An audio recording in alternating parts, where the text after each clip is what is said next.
जय श्री कृष्ण, राधे राधे। आज मैं आपको सुनाऊंगी महादेव के ज्योतिर्लिंग की कथा। शिव पुराण के अनुसार भगवान शिव लोक कल्याण के लिए लिंग के रूप में वास करते हैं और भगवान शिव के 12 विग्रहों को 12 ज्योतिर्लिंग कहा जाता है। भारतवर्ष में यह 12 ज्योतिर्लिंग अलग अलग स्थानों पर स्थित है। इनमें से सर्वप्रथम श्री सोमनाथ जी का स्मरण किया जाता है। सावन के महीने में ज्योतिर्लिंगों के दर्शन और पूजन के लिए बड़ी भारी संख्या में श्रद्धालु उमड़ते हैं। मान्यता है कि भगवान शिव के ज्योतिर्लिंग के दर्शन मात्र से ही भक्तों के समस्त कष्ट दूर हो जाते हैं और उन्हें मोक्ष की प्राप्ति होती है। अगर कोई व्यक्ति भगवान भोलेनाथ के ज्योतिर्लिंगों के दर्शन के लिए नहीं जा सकता है तो सावन के महीने में रोजाना स्नान करके भगवान भोलेनाथ की विधिवत पूजा करें और भोलेनाथ के ज्योतिर्लिंगों की कथा को ज्यादा से ज्यादा सुने, जिससे भगवान भोलेनाथ का आशीर्वाद प्राप्त होगा और उनके आशीर्वाद से भगत की सात्विक मनोकामनाएं सारी पूर्ण हो जाती है और दैहिक, दैविक, भौतिक और सभी प्रकार की बाधाओं से मुक्त हो जाता है। आज मैं आपको सुना रही हूँ 12 ज्योतिर्लिंगों की संपूर्ण कथा। इस कथा को पूरे श्रद्धा भाव से सुनना और ज्यादा से ज्यादा अपने रिश्तेदारों में, मित्रगणों में शेयर करना, ताकि वो भी सावन के महीने में इसे सुन सके। अगर आप इस कथा को पूरे सावन के महीने ना सुन सकते हैं तो भी अंतिम 5 दिन या 7 दिन 12 ज्योतिर्लिंगों की संपूर्ण कथा को अवश्य सुनना चाहिए, जिससे हमें महादेव का आशीर्वाद प्राप्त हो। तो अपने मंगल जीवन की कामना करते हुए चलिए शुरू करते हैं भगवान भोलेनाथ के प्रथम ज्योतिर्लिंग की कथा। बोलो भोलेनाथ की जय हो, बोलो पार्वती जी की जय हो। सोमनाथ ज्योतिर्लिंग भारत के गुजरात में है। यह ज्योतिर्लिंग गुजरात के सौराष्ट्र नामक क्षेत्र में बना हुआ है। यह पृथ्वी का पहला ज्योतिर्लिंग माना गया है। यहाँ पर कहा जाता है कि देवताओं ने पवित्र कुंड बनवाया था, जिसे सोमनाथ कुंड के नाम से जाना गया है। इस कुंड में स्नान करने से व्यक्ति के सारे पाप नष्ट हो जाते हैं और वह मनुष्य मृत्यु जन्म के चक्कर से मुक्त होकर मोक्ष को प्राप्त करता है। सोमनाथ ज्योतिर्लिंग का उल्लेख ऋग्वेद, शिव पुराण, स्कंद पुराण, श्रीमद् भागवत गीता में भी मिलता है। इससे हम यह जान सकते हैं कि यह मंदिर कितना पुराना है। कहा जाता है कि सबसे पहले इस मंदिर को भगवान चंद्रदेव ने बनवाया था। भगवान चंद्रदेव को सोमदेव के नाम से भी जाना जाता है। पुराणों के अनुसार इस मंदिर के सुनहरे भाग का निर्माण चंद्रदेव ने ही करवाया था और जो चांदी का भाग है वो सूर्यदेव ने बनवाया और चंदन के भाग को श्री कृष्ण भगवान ने बनवाया और पत्थर की संरचना भीमसेन राजा ने करवाई थी। शिव पुराण के अनुसार जब प्रजापति दक्ष ने अपनी सभी 27 पुत्रियों का विवाह चंद्रमा के साथ कर दिया तो वे बहुत ही प्रसन्न हुए। पत्नी के रूप में दक्ष की कन्याओं को प्राप्त करके चंद्रमा बहुत ही शोभित हुए और दक्ष कन्याएं भी अपने स्वामी के रूप में चंद्रमा को पाकर सारी कन्याएं इस विवाह से बहुत ही प्रसन्न थी।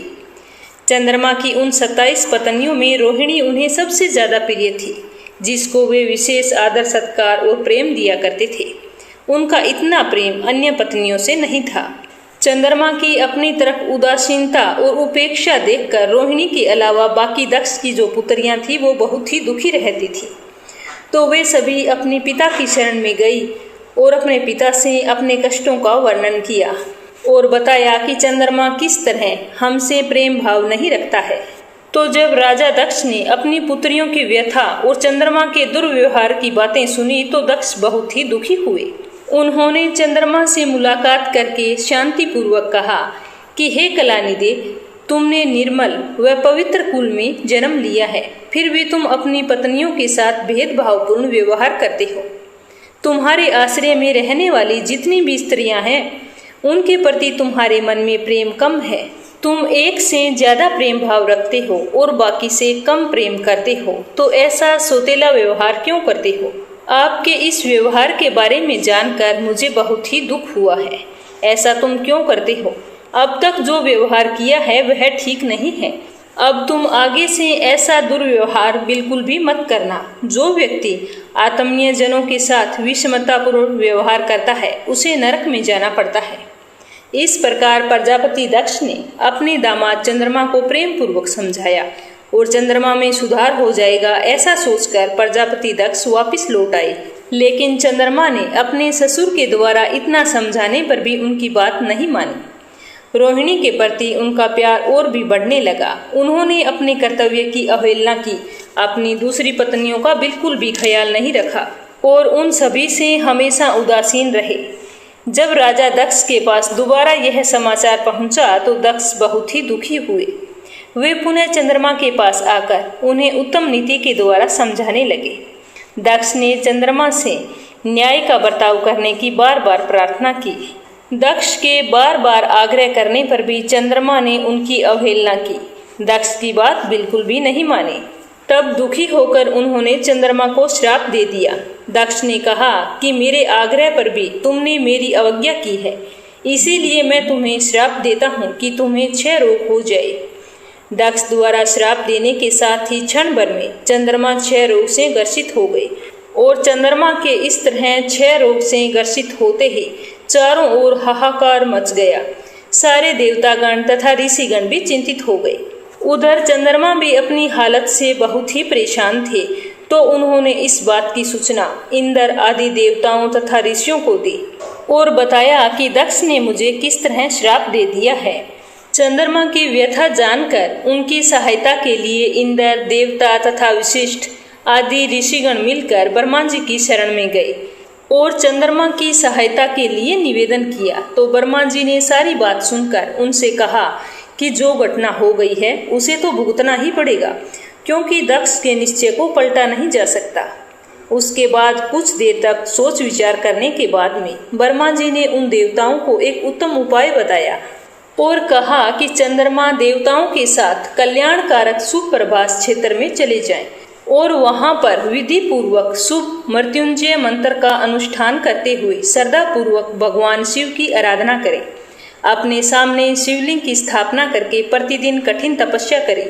इनकी आराधना और तपस्या से जब भगवान भोलेनाथ प्रसन्न हो जाएंगे तो वे इन्हें क्षय रोग से मुक्त कर देंगे। तो ब्रह्मा जी की बात सुनकर सारे देवता और ऋषि बहुत ही प्रसन्न हुए। पितामह ब्रह्मा जी की आज्ञा को स्वीकार कर देवताओं और ऋषियों के साथ चंद्रमा देवमंडल सहित प्रभास क्षेत्र में पहुंच गए और वहां पर चंद्रदेव ने मृत्युंजय भगवान की अर्चना, वंदना और अनुष्ठान प्रारंभ कर दिया। वे मृत्युंजय मंत्र का जाप तथा भगवान शिव की उपासना में लीन हो गए। ब्रह्मा जी की आज्ञा के अनुसार चंद्रमा ने 6 महीने तक निरंतर तपस्या की और वृषभ ध्वज का पूजन किया। 10 करोड़ों मृत्युंजय मंत्र का जप तथा ध्यान करते हुए चंद्रमा स्थिर चित्त से वहां निरंतर खड़े रहे। उनकी तपस्या से भगवान शंकर प्रसन्न हो गए और उन्होंने चंद्रमा से कहा कि चंद्रदेव, मैं तुमसे बहुत ही प्रसन्न हूँ। तुम्हारी तपस्या सफल हुई, तुम्हारा कल्याण हो। तुम जिसके लिए यह कठोर तप कर रहे हो उसकी अभिलाषा मुझे तुम बताओ, मैं तुम्हारी इच्छा के अनुसार तुम्हें उत्तम वर प्रदान करूंगा। तो यह सुनकर चंद्रदेव बहुत ही प्रसन्न हुए और उन्होंने भगवान भोलेनाथ को प्रणाम करते हुए विनय पूर्वक कहा कि हे देवेश्वर, आप मेरे सभी अपराधों को क्षमा करें और मेरे इस शरीर को क्षय रोग से दूर करें। तो इस तरह भगवान शिव ने तपस्या से प्रसन्न होकर चंद्रदेव से वर मांगने को कहा और चंद्रदेव ने ये वर मांगा कि हे भगवान, आप मुझे इस श्राप से मुक्त कर दीजिए और मेरे सारे अपराध क्षमा कर दीजिए। लेकिन इस श्राप को पूरी तरह से समाप्त करना भगवान शिव के लिए भी संभव नहीं था। तो भगवान शिव ने सोचते सोचते एक मार्ग निकाला और कहा कि चंद्रदेव, आज से तुम्हारी एक कला प्रतिदिन बढ़ेगी और इस तरह 15 दिन बढ़ते हुए तुम पूर्ण आकार में आ जाओगे। परंतु उसके बाद दूसरे दिन से तुम्हारी एक कला क्षीण होती जाएगी और 15 दिन बाद क्षय हो जाओगे और फिर दूसरे ही दिन से एक एक कला फिर पुनः बढ़ती चली जाएगी। इस तरह तुम एक पक्ष में प्रतिदिन क्षीण हुआ करोगे और दूसरे ही पक्ष में प्रतिदिन तुम्हारी कलाएं बढ़ती जाएगी। इस प्रकार तुम स्वस्थ और लोक सम्मान के योग्य हो जाओगे। इस प्रकार जब तुम अपनी 16 कलाओं से परिपूर्ण होोगे तब तुम्हारी पूजा करने वाला व्यक्ति सुख, समृद्धि और मान सम्मान को प्राप्त करेगा। तो भगवान शिव से इस तरह का आशीर्वाद पाकर चंद्रदेव बहुत ही प्रसन्न हुए और उन्होंने भक्ति भाव से और पूरी श्रद्धा से शंकर जी की स्तुति शुरू कर दी। ऐसी स्थिति में निराकार शिव उनकी दृढ़ भक्ति को देखकर बहुत ही प्रसन्न हुए और साकार लिंग के रूप में वहां पर प्रकट हो गए और संसार में सोमनाथ ज्योतिर्लिंग के नाम से प्रसिद्ध हुए। तभी से माना जाता है कि यहाँ पर विधि विधान से भगवान शिव का पूजन, स्मरण, मंत्र, जप एवं रुद्राभिषेक करने से भगवान शिव भक्तों के सभी संकट और पाप दूर करते हैं और पुण्य फलों की प्राप्ति होती है। भगवान सोमनाथ की साधना आराधना से भक्तों के जन्म जन्मांतर के सारे पाप नष्ट हो जाते हैं और भगवान शिव की कृपा उन पर हमेशा बनी रहती है और उसे जीवन के सारे सुख प्राप्त होते हैं। ज्योतिष के अनुसार जन्म कुंडली में अगर किसी के चंद्रमा के अशुभ प्रभाव हैं तो उन्हें दूर करने के लिए सोमनाथ ज्योतिर्लिंग की पूजा और दर्शन बहुत ही फलदायक सिद्ध होते हैं। इस पूजा द्वारा चंद्र दोष दूर होते हैं। भगवान शिव के साथ चंद्रमा का आशीर्वाद भी हमें प्राप्त होता है। धन धान्य की प्राप्ति होती है, मानसिक रोगों से छुटकारा मिलता है। तो ये थी सोमनाथ ज्योतिर्लिंग की कथा और अब अपने सुनेंगे श्री नागेश्वर ज्योतिर्लिंग उत्पत्ति की पौराणिक कथा। तो आप इन कथाओं को नियमित रूप से श्रद्धा पूर्वक नारियली पूर्णिमा यानी कि रक्षाबंधन तक रोजाना नियमित रूप से सुनना। बोलो भोलेनाथ की जय हो। एक समय की बात है, दारुका नाम की एक प्रसिद्ध राक्षसी थी जो पार्वती जी से वरदान प्राप्त करके अहंकार में चूर रहती थी। उसके पति का नाम था दारुका। वह बहुत ही महान बलशाली राक्षस था। उसने बहुत से राक्षसों को अपने साथ मिलाकर पूरे समाज में आतंक फैलाया हुआ था। वह दूसरे राक्षसों के साथ मिलकर अगर कोई यज्ञ कर रहा होता तो उसमें विघ्न डाल देता, कोई भी शुभ कार्य करता होता तो उसे नष्ट कर देता, संत महात्माओं का संहार करता था। वह प्रसिद्ध धर्मनाशक राक्षस था। पश्चिम समुद्र के किनारे सभी प्रकार की संपदाओं से भरपूर 16 योजन विस्तार पर उसका एक वन था जिसमें वह निवास करता था। दारुका जहाँ भी जाती वृक्षों तथा विविध उपकरणों से सुसज्जित वो वन था उसे अपने साथ विलास के लिए ले जाती। महादेवी पार्वती ने उस वन की देखभाल का दायित्व दारुका को ही सौंपा था, जो उनके वरदान के प्रभाव से उन्हीं के पास रहता था। लेकिन उनके अत्याचारों से सारी जनता परेशान हो गई और वे महर्षि औरव के पास गई और वहां जाकर अपना दुख सुनाया कि किस प्रकार दारुका राक्षस हमें परेशान करता है। तो उनकी बात सुनकर महर्षि औरव को गुस्सा आ गया और उन्होंने धर्म रक्षा का पालन करते हुए सारे राक्षसों को श्राप दे दिया और कहा कि जो राक्षस इस पृथ्वी पर प्राणियों की हिंसा और यज्ञों का विनाश करेगा वह उसी समय अपने प्राणों से हाथ धो बैठेगा। तो जनता यह जानकर बहुत ही खुश हुई और ऋषि का धन्यवाद करते हुए वापस लौट आई। जब महर्षि औरव द्वारा दिए गए श्राप की सूचना देवताओं को मालूम हुई तो उन्होंने तुरंत ही दुराचारी राक्षसों पर चढ़ाई कर दी। राक्षसों पर तो भारी संकट आ पड़ा। यदि वे युद्ध में देवताओं को मारते हैं तो श्राप के कारण वे मर जाते हैं और अगर वे उन्हें नहीं मारते हैं तो पराजित होकर भूखों मरने की नौबत आ जाती है।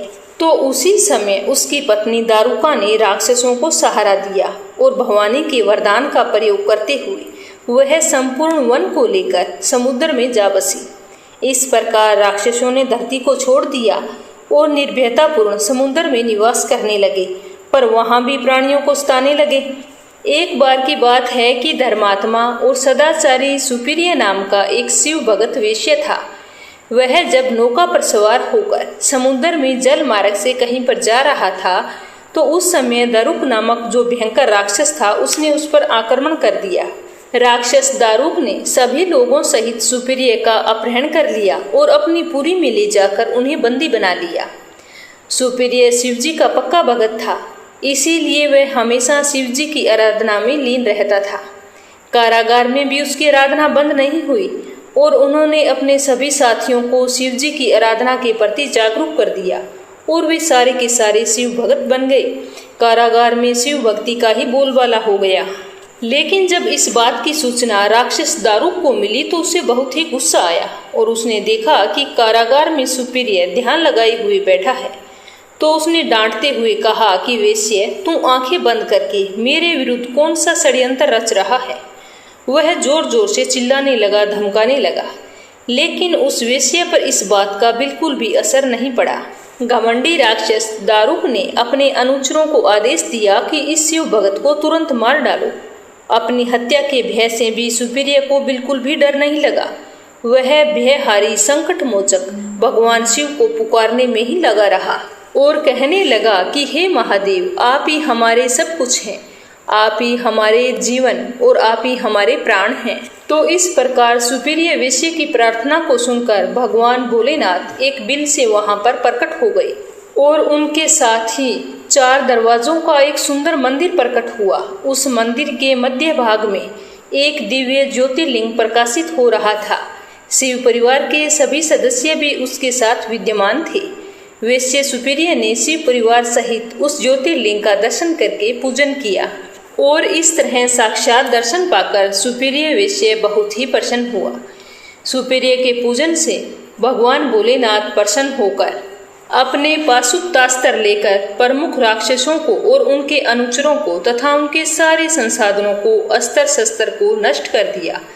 लीला करने के लिए स्वयं शरीर धारण करने वाले भगवान शिव ने अपने भगत सुपीरिया आदि की रक्षा करने के बाद उस वन को यह भी वरदान दिया कि आज से इस वन में ब्राह्मण, क्षत्रिय, वैश्य तथा शूद्र इन 4 वर्णों के धर्मों का पालन किया जाएगा। इस वन में शिव धर्म के प्रचारक श्रेष्ठ ऋषि मुनि निवास करेंगे और यहाँ तामसिक दुष्ट राक्षसों के लिए कोई भी जगह नहीं होगी।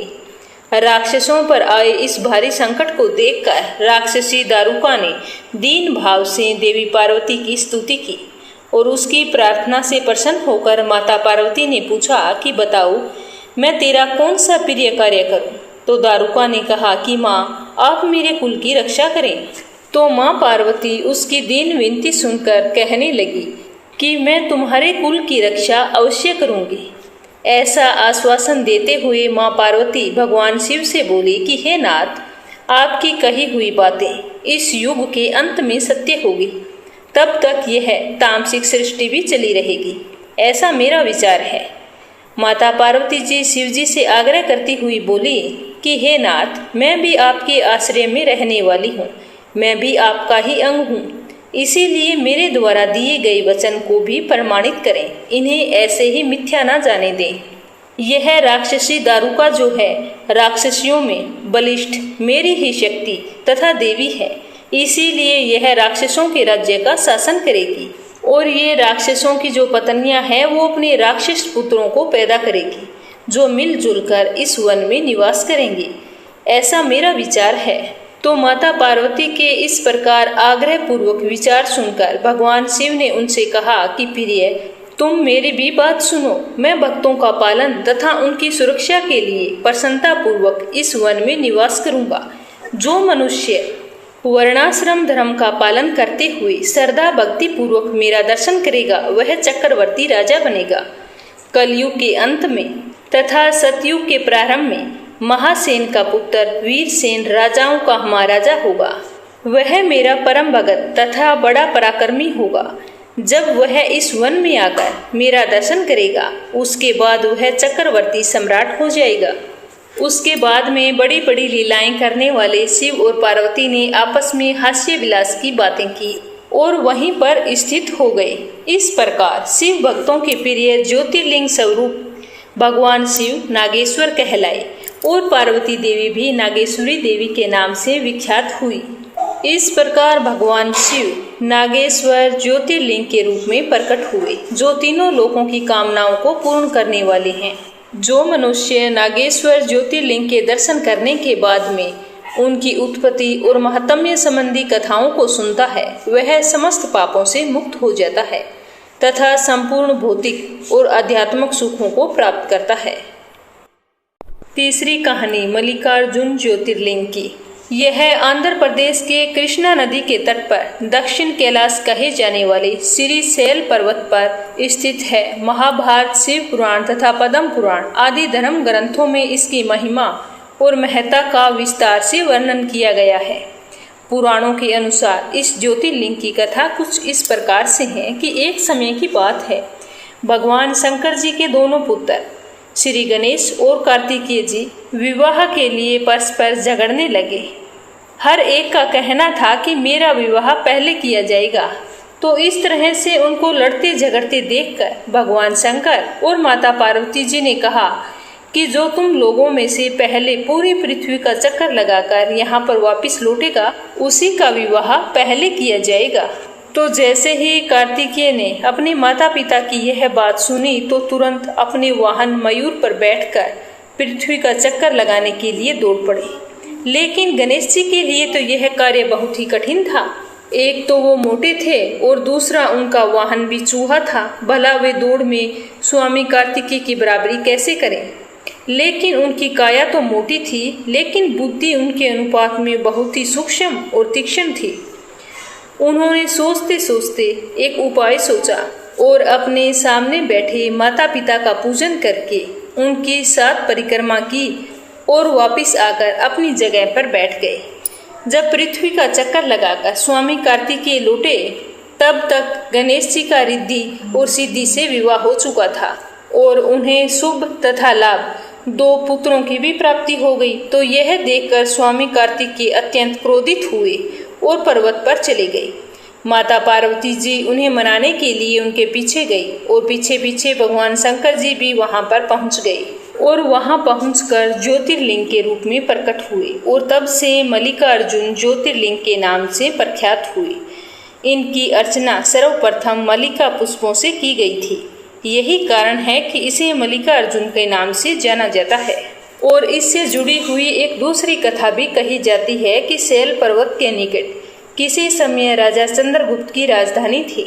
किसी विपत्ति विशेष के कारण उनकी एक कन्या महल से निकलकर इस पर्वतराज के आश्रम में आकर यहाँ के गोपों के साथ रहने लगी। उस कन्या के पास बहुत ही सुंदर गाय थी।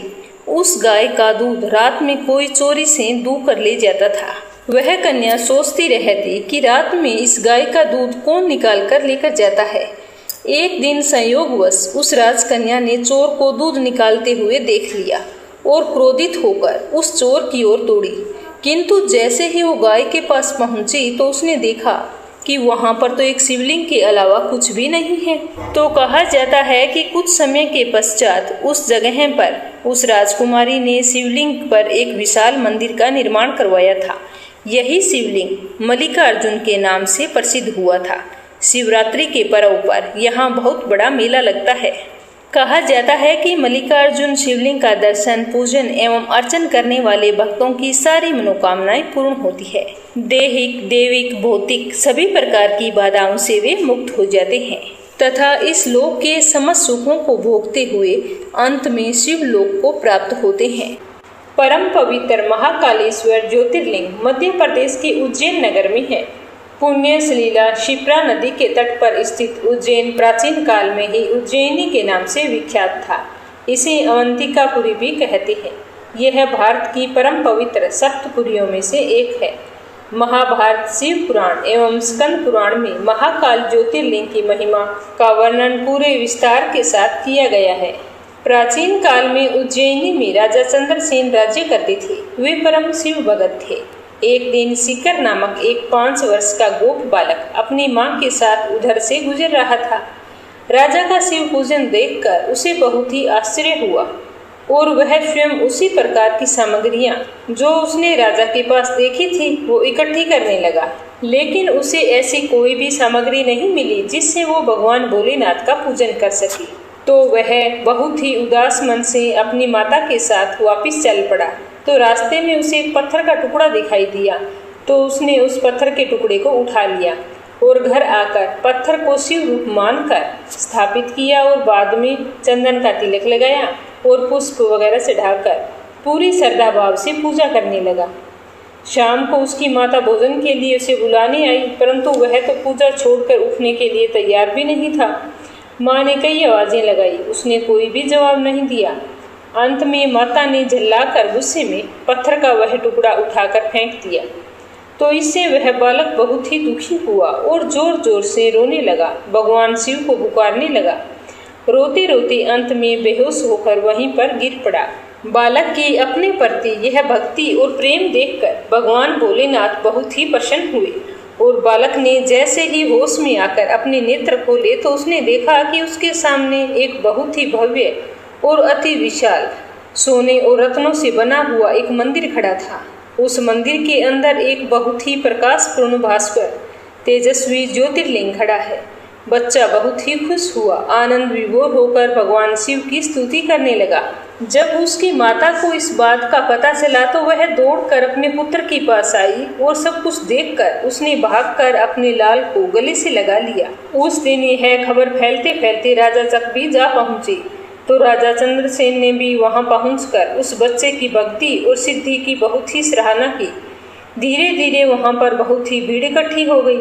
इतने में उस स्थान पर हनुमान जी प्रकट हो गए और उन्होंने कहा कि मनुष्यों, भगवान शंकर शीघ्र फल देने वाले देवताओं में सबसे सर्वप्रथम देवता है और इस बालक की भक्ति से प्रसन्न होकर भगवान भोलेनाथ ने उन्हें ऐसा फल दिया है जो बड़े बड़े ऋषि मुनि करोड़ों जन्मों तक तपस्या करके भी प्राप्त नहीं कर सकते।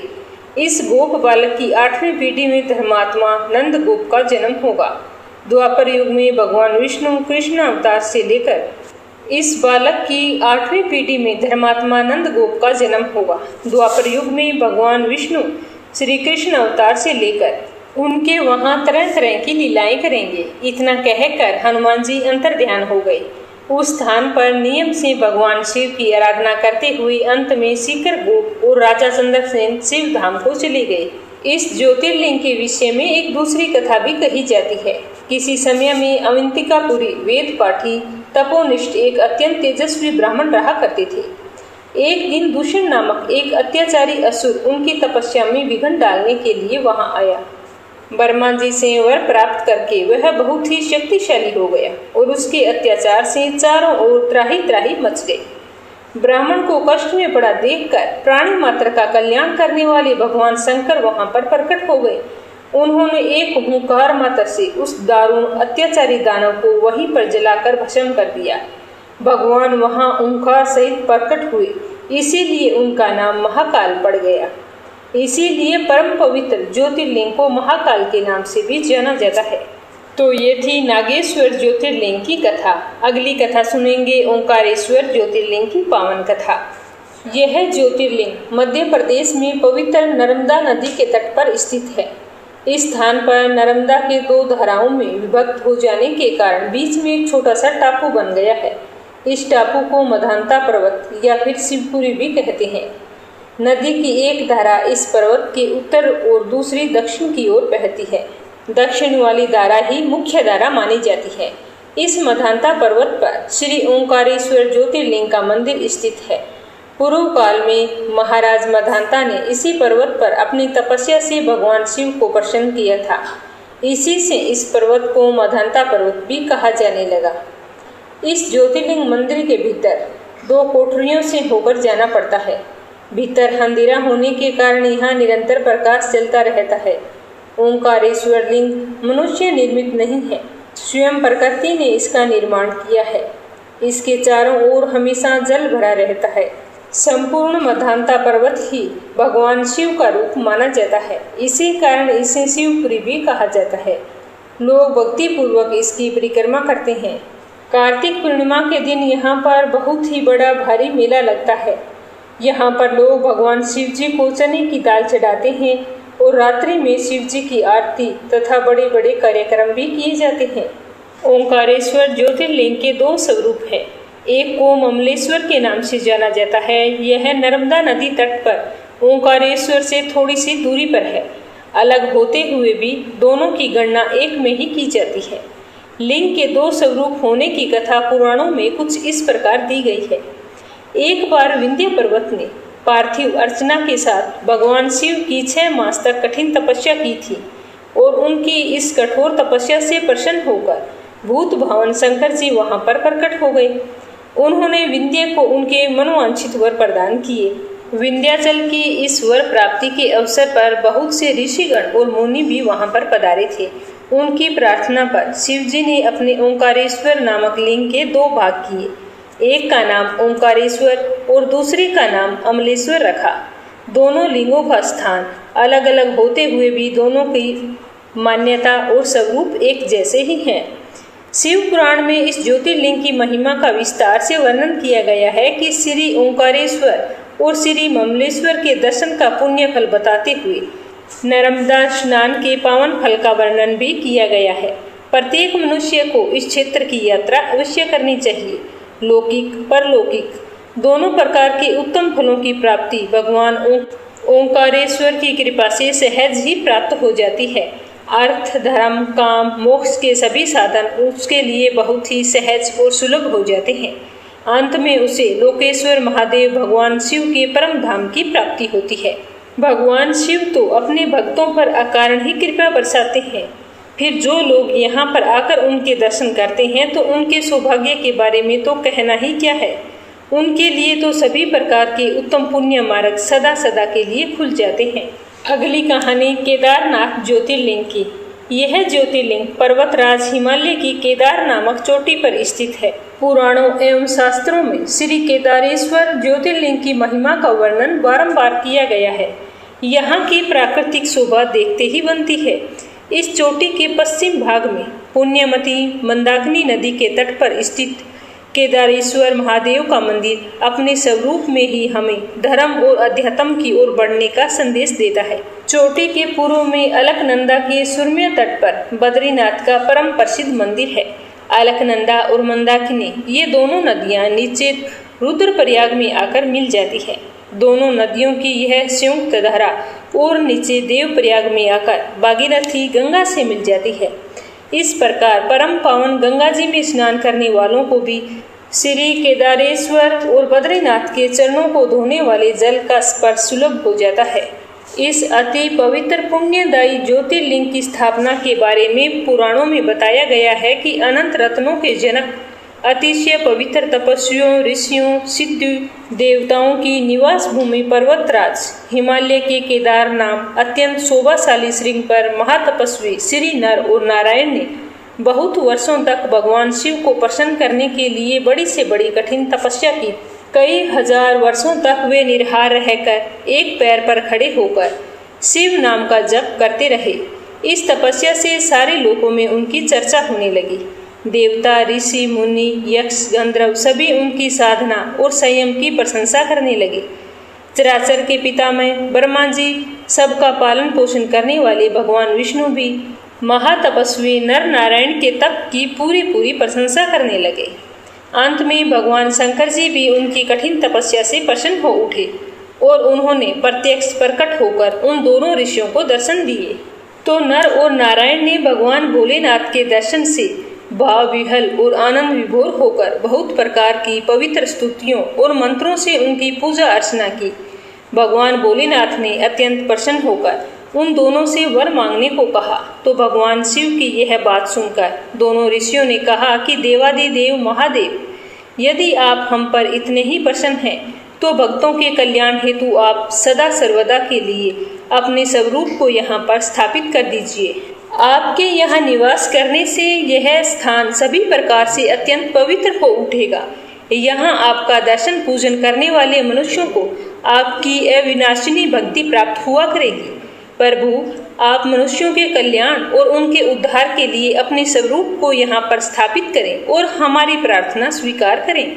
उनकी प्रार्थना सुनकर भगवान शिव ने ज्योतिर्लिंग के रूप में वहाँ वास करना स्वीकार किया। केदार नामक हिमालय श्रृंग पर स्थित होने के कारण इस ज्योतिर्लिंग को श्री केदारेश्वर ज्योतिर्लिंग के रूप में जाना जाता है।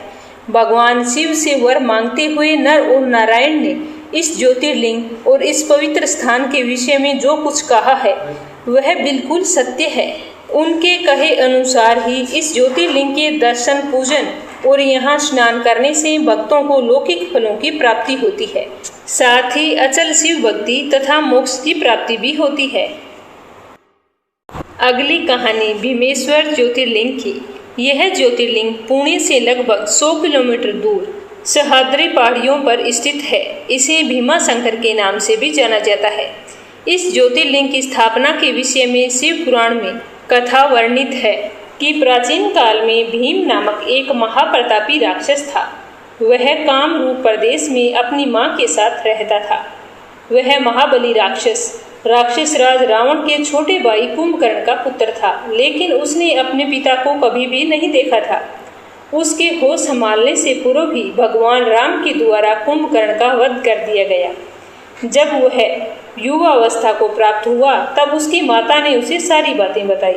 भगवान विष्णु के अवतार श्री रामचंद्र जी द्वारा अपने पिता के वध की बात सुनकर वह महाबली राक्षस अत्यंत क्रोधित हो उठा। अब वह निरंतर भगवान श्री हरि के वध के बारे में ही उपाय सोचने लगा। उसने अपने अभिष्ट की प्राप्ति के लिए 1000 वर्ष तक कठिन तपस्या की। उसकी तपस्या से प्रसन्न होकर ब्रह्मा जी ने उसे लोक विजयी होने का वरदान दे दिया। अब तो वह राक्षस ब्रह्मा जी के उस वरदान के प्रभाव से सारे प्राणियों को पीड़ित करने लगा। उसने देवलोक पर आक्रमण करके इंद्र आदि सारे देवताओं को वहां से बाहर निकाल दिया। इस तरह पूरे देवलोक पर भीम का अधिकार हो गया। इसके बाद उसने भगवान श्री हरि को भी युद्ध में परास्त किया। श्री हरि को पराजित करने के पश्चात उसने काम रूप के परम शिव भक्त राजा सुदक्षिण पर आक्रमण करके उन्हें मंत्रियों अनुचरों सहित बंदी बना लिया। इस प्रकार धीरे धीरे उसने सारे लोगों पर अपना एकाधिकार जमा लिया। उसके अत्याचार से वेदों, पुराणों, शास्त्रों और स्मृतियां एकदम से विलुप्त हो गई। वह किसी को कोई भी धार्मिक कृत्य नहीं करने देता था। इस प्रकार यज्ञ, दान, तप सारे काम एकदम से रुक गए।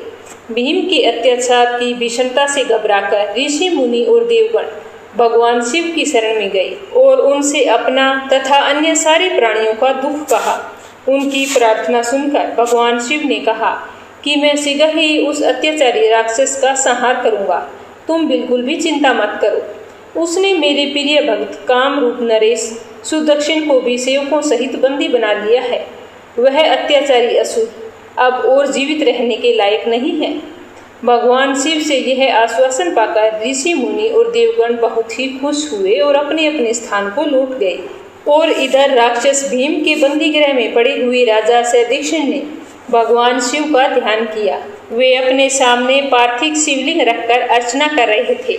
उन्हें ऐसा करते हुए देखकर राक्षस भीम क्रोधित हो गए और अपनी तलवार से उस पार्थिव शिवलिंग पर प्रहार किया, किंतु उनकी तलवार का स्पर्श उस लिंग से नहीं हो पाया। उसके भीतर से साक्षात शंकर जी वहां पर प्रकट हो गए और उन्होंने अपनी हुंकार मात्र से ही उस राक्षस को वहीं पर जलाकर भस्म कर दिया। भगवान शिव जी का यह अद्भुत कृत्य देखकर सारे ऋषि मुनि और देवगण वहां एकत्रित होकर उनकी स्तुति करने लगे। उन लोगों ने भगवान शिव से प्रार्थना की कि हे महादेव, आप लोक कल्याण के लिए सदा के लिए यहीं पर निवास करें। इस क्षेत्र को शास्त्रों में अपवित्र बताया है। आपके निवास से यह परम पवित्र पुण्य क्षेत्र बन जाएगा। भगवान शिव ने सबकी प्रार्थना सुनकर स्वीकार कर ली और वहां पर ज्योतिर्लिंग के रूप में सदा के लिए निवास करने लगे। उनका यह ज्योतिर्लिंग स्वरूप भीमेश्वर ज्योतिर्लिंग के नाम से विख्यात हुआ। शिव पुराण में बताया गया है कि इस ज्योतिर्लिंग की महिमा अपरंपार है। इसके दर्शन का फल कभी भी व्यर्थ नहीं जाता। भक्तों की सभी मनोकामनाएं यहाँ आकर अवश्य पूरी होती है। अगली कहानी काशी विश्वनाथ ज्योतिर्लिंग की। यह ज्योतिर्लिंग उत्तर भारत की प्रसिद्ध नगरी काशी में स्थित है। इस नगरी का प्रलय काल में भी लोप नहीं होता। उस समय भगवान अपनी वासभूमि इस पवित्र नगरी को अपने त्रिशूल पर धारण कर लेते हैं और सृष्टि काल आने पर पुनः यथास्थान पर रख देते हैं। सृष्टि की आदि स्थली भी इसी नगरी को बताया जाता है। भगवान विष्णु ने इसी स्थान पर सृष्टि कामना से तपस्या करके भगवान शंकर जी को प्रसन्न किया था। अगस्त्य मुनि ने भी इसी स्थान पर तपस्या द्वारा भगवान शिव को संतुष्ट किया था। इस पवित्र नगरी की महिमा ऐसी है कि यहाँ जो भी प्राणी अपने प्राण त्यागता है उसे मोक्ष की प्राप्ति होती है। भगवान शंकर उसके कान में तारक मंत्र का उपदेश करते हैं। इस मंत्र के प्रभाव से पापी प्राणी भी सहज ही भवसागर की बाधाओं से पार हो जाते हैं। विषयों में आसक्त अधर्मी व्यक्ति भी यदि इस काशी क्षेत्र में मृत्यु को प्राप्त हो तो उसे पुनः संसार बंधन में नहीं आना पड़ता। मत्स्य पुराण में भी इस नगरी का महत्व बताते हुए कहा गया है कि जप, ध्यान और ज्ञान रहित तथा दुखों से पीड़ित मनुष्यों के लिए काशी ही एकमात्र परम गति है। श्री विश्वनाथ के आनंद कानन में दशाश्वमेध, लोलार्क, बिंदु माधव, केशव और मणिकर्णिका ये 5 पाषाण तीर्थ हैं। इसी कारण से इसे अविमुक्त क्षेत्र भी कहा जाता है। इस परम पवित्र नगरी के उत्तर की ओर ओंकार खंड, दक्षिण में केदार खंड और बीच में विश्वेश्वर खंड है। प्रसिद्ध विश्वनाथ ज्योतिर्लिंग इसी खंड में स्थित है। पुराणों में इस ज्योतिर्लिंग के संबंध में कथा बताई गई है कि भगवान शंकर पार्वती जी से विवाह करके कैलाश पर्वत पर रह रहे थे, लेकिन वहां पिता के घर में ही विवाहित जीवन बिताना पार्वती जी को बिल्कुल भी अच्छा नहीं लगा। उन्होंने एक दिन भगवान शिव से कहा कि आप मुझे अपने घर ले चलिए, यहाँ रहना मुझे अच्छा नहीं लगता। सारी लड़कियां शादी के बाद अपने पति के घर जाती हैं, मुझे पिता के घर में रहना पड़ रहा है, यह बात मुझे स्वीकार नहीं है। तो भगवान शिव ने पार्वती जी की यह बात मान ली और उन्हें साथ लेकर अपनी पवित्र नगरी काशी आ गए। यहाँ आकर वे विश्वनाथ ज्योतिर्लिंग के रूप में स्थापित हो गए। इस ज्योतिर्लिंग के दर्शन पूजन द्वारा मनुष्य समस्त पापों से छुटकारा पा जाता है। प्रतिदिन नियम से श्री विश्वनाथ के दर्शन करने वाले भक्तों के योगक्षेम का समस्त भार भगवान शंकर अपने ऊपर ले लेते हैं। ऐसा भक्त उनके परम धाम का अधिकारी बन जाता है। भगवान शिव जी की कृपा उस पर सदैव बनी रहती है।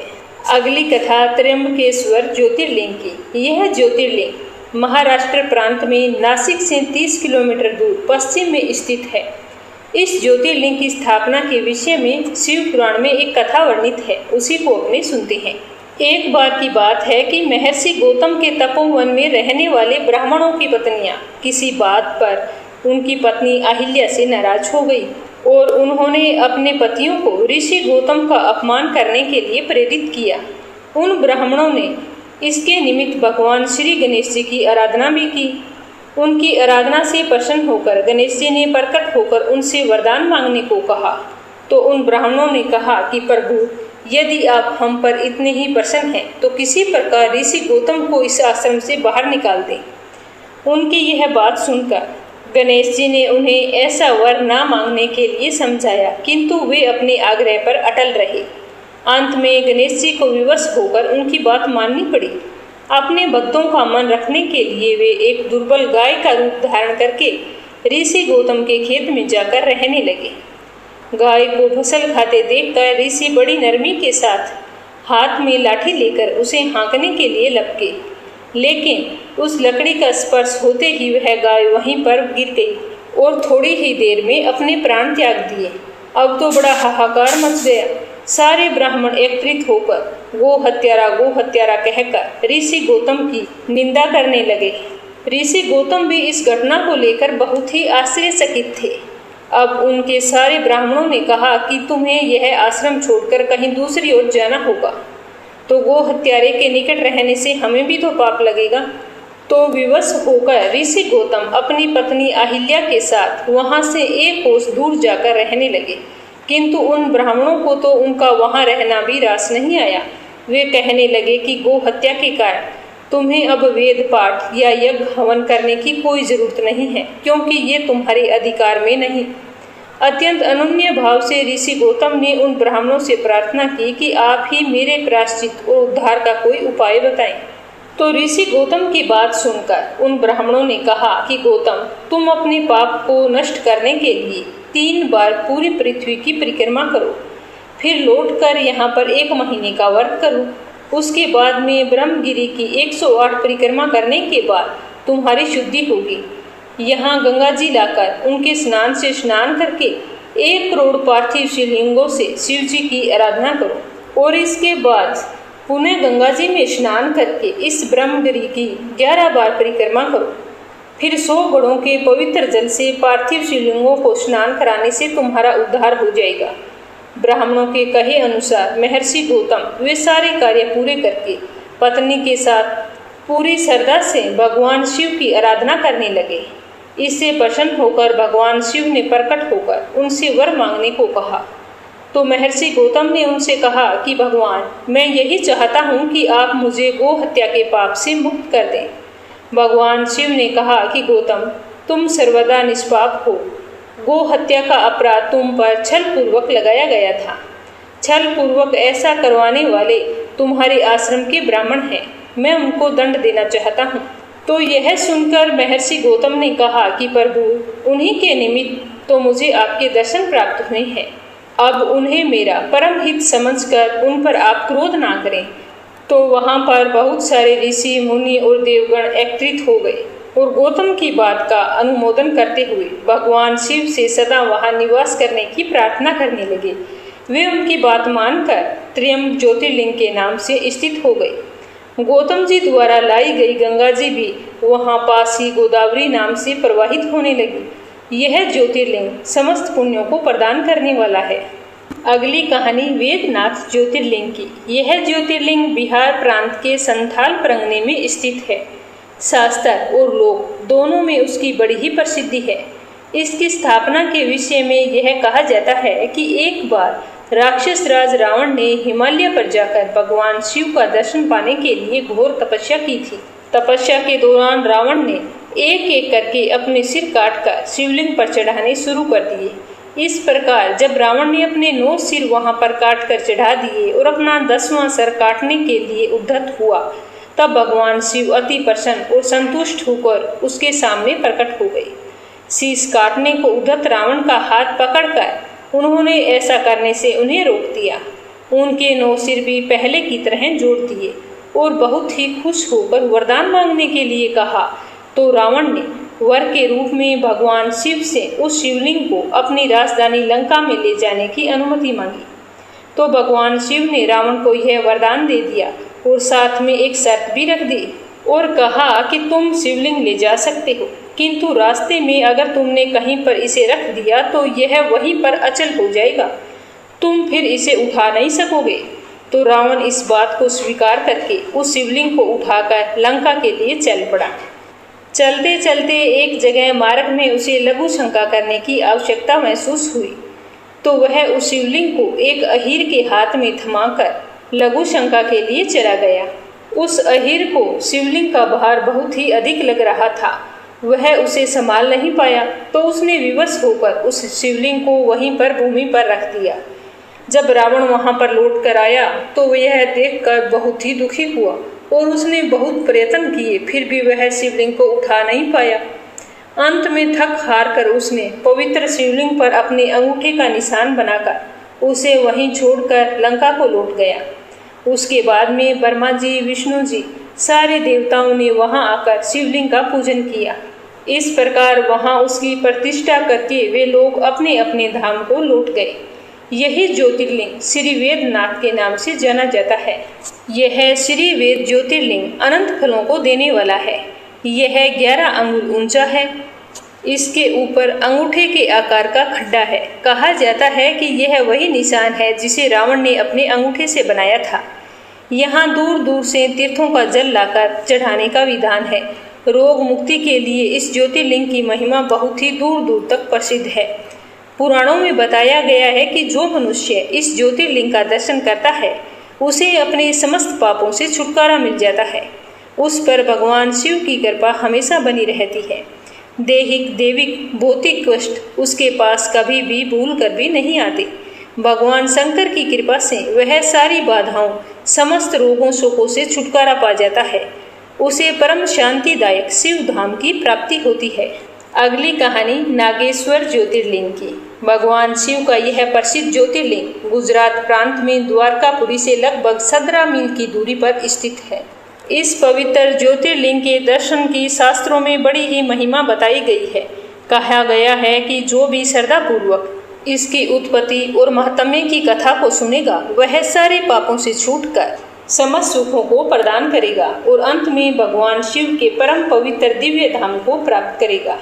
इस ज्योतिर्लिंग के संबंध में पुराणों में एक कथा वर्णित है, उसी को आज अपने सुनते हैं। सुप्रिय नाम का एक बड़ा धर्मात्मा और सदाचारी वैश्य था। वह भगवान शिव का अनन्य भगत था। वह निरंतर उनकी आराधना, पूजन और ध्यान में तल्लीन रहता था। अपने सारे कार्य वह भगवान शिव को अर्पित करके करता था। मन, वचन, कर्म से वह शिव वाचन में ही तल्लीन रहता था। इसकी इस शिव भक्ति से दारुक नामक एक राक्षस बहुत ही क्रोधित हुआ करता था। उसे भगवान शिव की यह पूजा किसी प्रकार भी अच्छी नहीं लगती थी। वह निरंतर इस प्रयत्न में रहता था कि वह सुपीरिय की पूजा अर्चना में किस प्रकार विघ्न पहुंचाए। एक बार सुपीरिय नौका पर सवार होकर कहीं जा रहा था। उस दुष्ट राक्षस दारूक ने यह मौका देखकर नौका पर आक्रमण कर दिया। उसने नौका में सवार सभी यात्रियों को पकड़कर अपनी राजधानी में ले जाकर कैद खाने में डाल दिया। सुपीरिय कारागार में अपने नियम अनुसार रोजाना भगवान शिव की पूजा आराधना करने लगा। अपने साथ बंदी बनाए गए अन्य यात्रियों को भी वह शिव भक्ति की प्रेरणा देने लगा। दारूक ने जब अपने सेवकों से सुपीरिय के विषय में यह समाचार सुना तो वह बहुत ही क्रोधित हो गया और उस कारागार में आ पहुंचा। सुपीरिय उस समय भगवान के शिव चरणों में ध्यान लगाए हुए दोनों आंखें बंद करके बैठा था। उस राक्षस ने उसकी यह मुद्रा देखकर अत्यंत भीषण स्वर में डांटते हुए कहा कि अरे दुष्ट वेश्य, तू आंखें बंद करके इस समय यहाँ कौन से उपद्रव और षड्यंत्र करने की सोच रहा है। उसके यह कहने पर धर्मात्मा शिव भक्त सुपीरिय की समाधि भंग नहीं हुई। अब तो दारूक राक्षस क्रोध से एकदम पागल हो उठा। उसने तत्काल अपने अनुचरों को सुपीरिय तथा अन्य बंदियों को मारने का आदेश दे दिया। सुपीरिय उसके इस आदेश से भी जरा भी विचलित नहीं हुआ और वह अपनी पूजा में लीन रहा। वह एकाग्र मन से अपनी और अन्य बंदियों की मुक्ति के लिए भगवान शिव से प्रार्थना करने लगा। उसे पूरा विश्वास था कि मेरे आराध्य भगवान शिव जी इस विपत्ति से मुझे अवश्य ही छुटकारा दिलाएंगे। उसकी प्रार्थना सुनकर भगवान शंकर जी उसी समय कारागार में एक ऊंचे स्थान में चमकते हुए सिंहासन पर स्थित होकर ज्योतिर्लिंग के रूप में प्रकट हो गए। उन्होंने इस प्रकार सुपीरिय को दर्शन देकर उसे अपना पाशुपत अस्त्र भी प्रदान किया। इस अस्त्र से राक्षस दारूक तथा उसके अन्य सहायक का वध करके सुपीरिय शिव धाम को चला गया। भगवान शिव के आदेश अनुसार ही इस ज्योतिर्लिंग का नाम नागेश्वर पड़ा। अब अगली कहानी रामेश्वर ज्योतिर्लिंग की। इस ज्योतिर्लिंग की स्थापना मर्यादा पुरुषोत्तम भगवान श्री रामचंद्र जी ने की थी। स्कंद पुराण में इस महिमा का बड़े ही विस्तार से वर्णन किया हुआ है। रामेश्वर ज्योतिर्लिंग के बारे में कहा जाता है कि जब भगवान श्री रामचंद्र जी लंका पर चढ़ाई करने के लिए जा रहे थे, तब इसी स्थान पर उन्होंने समुद्र की बालू से शिवलिंग बनाकर उसका पूजन किया था। ऐसा भी कहा जाता है कि इस स्थान पर ठहरकर भगवान राम जल पी रहे थे, तभी आकाशवाणी हुई थी कि मेरी पूजा किए बिना जल पीते हो। तो ये आकाशवाणी सुनकर भगवान श्री राम ने बालू से शिवलिंग बनाकर उनकी पूजा की थी। भगवान शिव से रावण पर विजय प्राप्त करने का वर भी मांगा था, तो उन्होंने प्रसन्न होकर भगवान श्री राम को यह वरदान दिया था और फिर भगवान शिव लोक कल्याण के लिए ज्योतिर्लिंग के रूप में वहां पर निवास करने लगे। तभी से यह ज्योतिर्लिंग यहाँ पर विराजमान है। इस ज्योतिर्लिंग के विषय में एक दूसरी कथा भी है कि जब भगवान श्री राम रावण का वध करके लौट रहे थे, तब उन्होंने अपना पहला पड़ाव समुद्र के उस पार गंधमादन पर्वत पर डाला था। वहां बहुत से ऋषि और मुनिगण भगवान श्री राम के दर्शन के लिए उनके पास आ गए। उन सभी का आदर सत्कार करते हुए भगवान श्री राम ने उनसे कहा कि पुलस्त्य के वंशज रावण का वध करने के कारण मुझे ब्रह्म हत्या का पाप लग गया है। आप लोग मुझे इससे निवृत्ति का कोई उपाय बताइए। तो यह बात सुनकर वहां पर उपस्थित सारे ऋषि मुनियों ने एक ही स्वर में कहा कि आप यहाँ शिवलिंग की स्थापना कीजिए। ऐसा करके आप ब्रह्म हत्या के पाप से छुटकारा पा जाएंगे। तो भगवान श्री राम ने उनकी बात स्वीकार कर ली। हनुमान जी को कैलाश पर्वत पर जाकर वहां से शिवलिंग लाने का आदेश दिया। हनुमान जी श्री राम के कहे अनुसार उसी समय वहीं पर जा पहुँचे, लेकिन उन्हें वहां पर भगवान शिव के दर्शन नहीं हुए। वे उनका दर्शन प्राप्त करने के लिए वहीं पर बैठकर तपस्या करने लगे। कुछ समय पश्चात शिव जी के दर्शन पाकर हनुमान जी शिवलिंग लेकर लौटे, लेकिन तब तक शुभ मुहूर्त बीत जाने की आशंका से यहाँ सीता जी द्वारा लिंग की स्थापना का कार्य करवाया जा चुका था। तो हनुमान जी ने यह देखा तो उन्हें बहुत ही दुख हुआ। उन्होंने अपनी व्यथा भगवान श्री राम से कह सुनाई। भगवान ने पहले ही लिंग स्थापित किए जाने का कारण बताते हुए हनुमान जी को कहा कि यदि तुम चाहो तो इस लिंग को यहाँ से उखाड़कर हटा दो। हनुमान जी ने अत्यंत प्रसन्न होकर उस लिंग को उखाड़ने लगे, लेकिन बहुत ही प्रयत्न करने के बाद भी वो तो टस से मस नहीं हुआ। अंत में उन्होंने शिवलिंग को अपनी पूंछ में लपेटकर उखाड़ने का प्रयास किया। फिर भी वह ज्यों का त्यों ही रहा। उल्टे हनुमान जी को ही धक्का लगा। वो एक कोस दूर जाकर मूर्छित होकर गिर पड़े। उनके शरीर से खून बहने लगा। यह देखकर सभी लोग अत्यंत व्याकुल हो गए। माता सीता जी पुत्र से भी प्यारे अपने हनुमान जी के शरीर पर हाथ फेरती हुई विलाप करने लगी। मूर्छा दूर होने पर हनुमान जी ने भगवान श्री राम को परम ब्रह्मा के रूप में सामने देखा। भगवान ने उन्हें शंकर जी की महिमा बताकर उनका प्रबोध किया। हनुमान जी द्वारा लाए गए लिंग की स्थापना भी वहीं पर पास में करा दी गई। अगली कथा 12वें और अंतिम ज्योतिर्लिंग की। यह गणेश्वर ज्योतिर्लिंग के नाम से जाना जाता है। 12 ज्योतिर्लिंगों में यह अंतिम ज्योतिर्लिंग है। यह महाराष्ट्र प्रदेश के दौलताबाद से 12 मील दूर वैरुल गांव के पास में स्थित है। इस ज्योतिर्लिंग के विषय में पुराणों में यह कथा वर्णित है कि दक्षिण देश में देवगिरी पर्वत के निकट सुधर्मा नाम का एक अत्यंत तेजस्वी तपोनिष्ठ ब्राह्मण रहता था। उसकी पत्नी का नाम सुदेहा था। दोनों में परस्पर बहुत ही प्रेम था। किसी प्रकार का उन्हें कोई भी कष्ट नहीं था, लेकिन उनके कोई संतान नहीं थी, इसीलिए वे बहुत ही दुखी रहा करते थे। ज्योतिष गणना से पता चला कि सुदेहा के गर्भ से संतान उत्पत्ति नहीं हो सकती। सुदेहा संतान की बहुत ही इच्छुक थी। उसने सुधर्मा से अपनी छोटी बहन से दूसरा विवाह करने का आग्रह किया। पहले तो सुधर्मा को यह बात बिल्कुल भी अच्छी नहीं लगी, लेकिन अंत में अपनी पत्नी की जिद के आगे उन्हें झुकना पड़ा। वे उनका आग्रह टाल नहीं पाए। वे अपनी पत्नी की छोटी बहन गुस्मा को ब्याह कर घर ले आई। गुस्मा अत्यंत ही विनीत और सदाचारिणी स्त्री थी। वह भगवान शिव की अनन्य भगत थी। प्रतिदिन 101 पार्थिव शिवलिंग बनाकर हृदय की सच्ची निष्ठा के साथ उनकी पूजा किया करती थी। भगवान शिव जी की कृपा से थोड़े ही दिन बाद उसके गर्भ से अत्यंत सुंदर और स्वस्थ बालक ने जन्म लिया। बच्चे के जन्म से सुदेहा और गुस्मा दोनों ही बहुत ही खुश थे। दोनों के दिन बड़े आराम से बीत रहे थे, लेकिन ना जाने कैसे ही थोड़े दिनों बाद सुदेहा के मन में एक कुविचार ने जन्म ले लिया। वह सोचने लगी कि मेरा तो इस घर में कुछ भी नहीं है, सब कुछ गुस्मा का है। इस तरह के अनेक कुविचार उसके मन में आने लगे और वह सोचती कि मेरे पति पर भी उसने अपना अधिकार जमा लिया है, संतान भी उसी की है। यह कुविचार धीरे धीरे उसके मन में बढ़ने लगा। इधर कुसुमा का बालक भी बड़ा होने लगा। वह धीरे धीरे जवान हो गया था। अब उसका विवाह भी हो गया था। अब सुदेहा के मन का कुविचार रूपी अंकुर एक विशाल वृक्ष का रूप ले चुका था।